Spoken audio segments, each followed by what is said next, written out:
everyone, today I want to talk to you about the kettlebell clean. This movement is a necessity drill to do other stuff with the kettlebell, all right? So if you can get the kettlebell up to this rack position, you can squat with it, you can lunge with it, you can do presses with it, you can do anything that involves you holding the bell in this position, okay? So what you want to focus on, the very first thing you want to get in the habit of is not grabbing the center of the bell, and I'll explain why in a second. So you want to grab the corner of the bell, meaning you want to slide the hand over. You don't want to grab to the side like that. Just slide that hand over so that you're in the corner of the bell, okay? So when you start the kettlebell clean, you always want your feet close together. You get a lot more power when your feet are close together, which is natural for our position when running and walking and jumping. You don't want to be super wide, all right? You want to also make sure that your position of the bell is that the bell is about, I say some people behind, but that's going to be dependent upon your range of motion. Some people that have really tight hips, it's going to be better to have them have the bell back here so you can really sit back and engage your glutes and hamstrings and not use the back. If the bell is in front of you, you have to lift it with your arm, and I have to round my back in order to get that bell up, okay? So again, focusing on keeping that bell in this back position here. As I ascend with the bell, my hand literally does this. So palm down, all right, palm down and back, palm down and back, all right?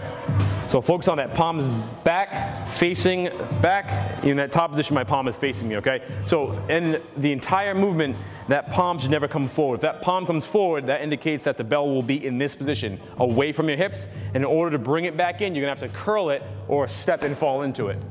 So what I'm gonna do is I'm gonna lightly grab the bell.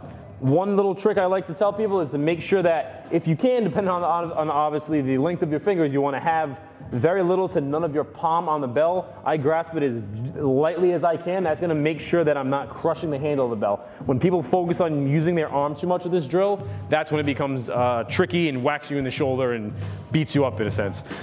So I'm going to grab onto the bell, light grip.